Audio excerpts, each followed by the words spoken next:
reflexão é um fenômeno que consiste no fato de a luz voltar a se propagar no meio de origem depois de incidir na superfície de separação desse meio com o outro. São duas as leis da reflexão. A primeira lei diz que o ângulo de incidência e o ângulo de reflexão em relação a uma normal são iguais. A segunda lei diz que o raio que incide e o raio que é refletido e a normal pertencem ao mesmo plano, ou seja, são coplanares. O espelho plano é caracterizado por ser uma superfície plana, polida e com alto poder refletor. Neste espelho predomina a reflexão regular. O objeto e a imagem são de naturezas opostas, isto é, se um for real, o outro será virtual, e vice-versa. A imagem do objeto em relação ao objeto é simétrica, porém é enantiomorfa, isto é, contrária, como veremos a seguir. Como podemos ver, esta imagem é enantiomorfa. Ainda quanto à simetria no espelho plano, temos que, quando o objeto se aproxima do espelho, a velocidade de aproximação é o dobro da velocidade a qual o objeto se movimenta. E existe a sensação de que a altura da imagem aumenta de acordo com a aproximação do objeto ao espelho. Isso acontece devido ao aumento do ângulo visual de observação. A região do espaço que pode ser contemplado por um observador, devido à reflexão da luz, deve ser chamada de campo de visão de um espelho plano. Ao estudarmos a translação de espelho plano, percebemos que quando o espelho plano é transladado paralelamente a si mesmo, uma imagem de objeto fixo se afasta duas vezes o real comprimento entre o objeto e o espelho. Quanto à rotação do espelho plano, quando desse sofre rotação de ângulo x em torno de um eixo central do plano de incidência de uma fonte de luz fixa, o raio refletido equivalente sofre rotação no mesmo sentido com um ângulo que equivale ao dobro de x. Outro fato interessante a ser citado é o fato de que quando dois espelhos se associam de forma que as duas superfícies refletoras fiquem uma de frente para a outra, dependendo do ângulo em que os espelhos ficam, há um determinado número de imagens formado. Esse número de imagens se traduz pela equação n é igual a 360 sobre alfa menos 1, sendo alfa o ângulo entre os espelhos, n o número de imagens, e esse menos 1 ele entra porque você não pode contar o objeto como... Com grande aplicação no nosso dia a dia, os espelhos esféricos, que resultam do corte de uma esfera em que uma das superfícies tem alto poder de reflexão. Se a superfície for externa, com alto poder de reflexão, o espelho é convexo. Se a superfície for interna, com alto poder de reflexão, o espelho é côncavo. Vamos para os elementos geométricos do espelho esférico. Primeiramente, o centro de curvatura é o centro do espelho em que o centro da esfera em que o espelho foi formado. E o vértice é o polo dessa esfera. O foco é a distância média entre o centro de curvatura e o vértice. E o eixo principal é uma reta paralela ao centro de curvatura e o vértice. E o raio é qualquer raio incidente no centro de curvatura e que passe a qualquer ponto da superfície. E os eixos secundários são qualquer raios que passam pelo centro de curvatura. Os espelhos esféricos são estigmáticos quando os raios incidem no vértice com pequena inclinação, onde o espelho tem no máximo uma abertura de 10 graus, como a gente pode ver no exemplo a seguir.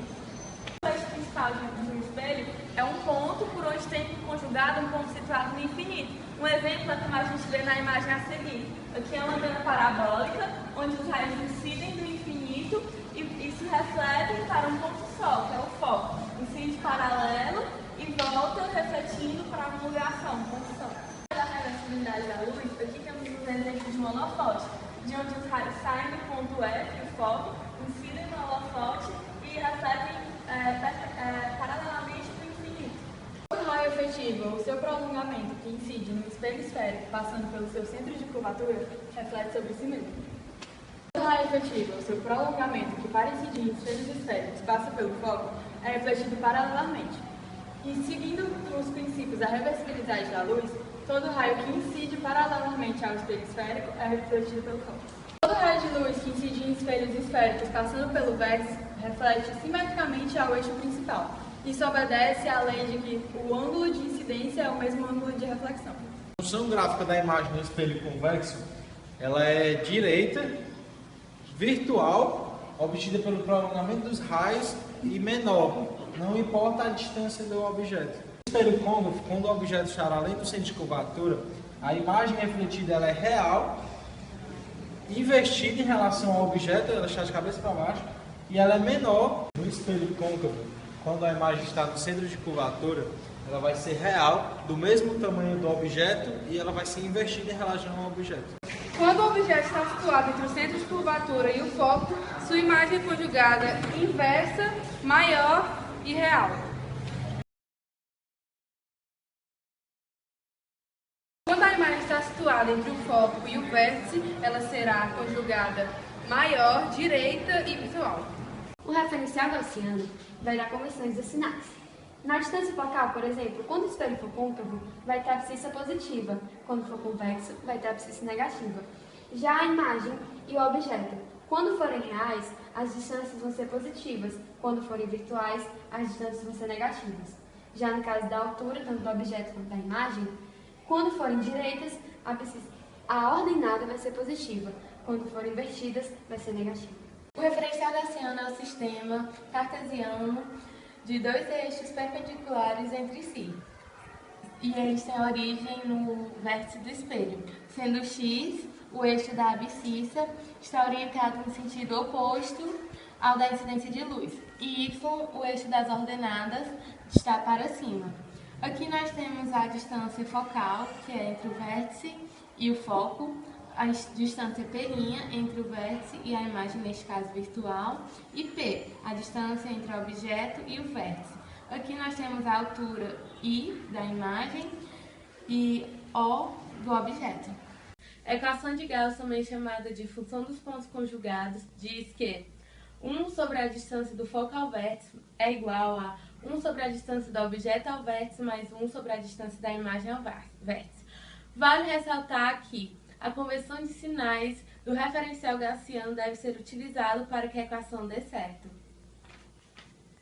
O momento linear transversal é igual à razão do tamanho da imagem sobre o tamanho do objeto. É linear por quê? Porque trata exclusivamente da relação do tamanho da imagem com o tamanho do objeto. E é transversal por relacionar apenas ordenadas. Se A for positivo, I e O terão o mesmo sinal, e a consequência disso será que a imagem será direita. Se A for negativo, I e O terão um sinal diferentes, e a imagem será invertida. Na imagem a seguir, nós podemos ver um objeto O sendo refletido em um espelho côncavo, dando origem à imagem I. Então, formando assim dois triângulos semelhantes. Pela semelhança de triângulos, nós podemos ver que I está para O, assim como P' está para P. Lembrando daquela fórmula, A é igual a I, e I sendo um número negativo, devido à imagem que está abaixo do eixo focal, nós chegamos à seguinte conclusão, que A é igual a I sobre O, que também é igual a menos P' sobre P. Pronto. Com essa fórmula, A igual a I sobre O é igual a menos P' sobre P, nós podemos chegar a duas situações diferentes. Uma, quando A é positivo, ou seja, A é maior do que zero. Nesse caso, I e O vão ter sinais iguais, e P' e P vão ter sinais opostos, ou seja, naturezas opostas. Enquanto um for uma imagem real, a outra vai ser uma imagem virtual. Pronto. A segunda situação ocorre quando A é negativo, ou seja, A menor do que zero. Nesse caso, I e O vão ter sinais opostos, então a imagem vai ser invertida. Já P' e P vão ter os mesmos sinais, ou seja, as naturezas vão ser iguais. Se uma imagem for real, a outra também vai ser real. Se um for virtual, a outra também vai ser virtual.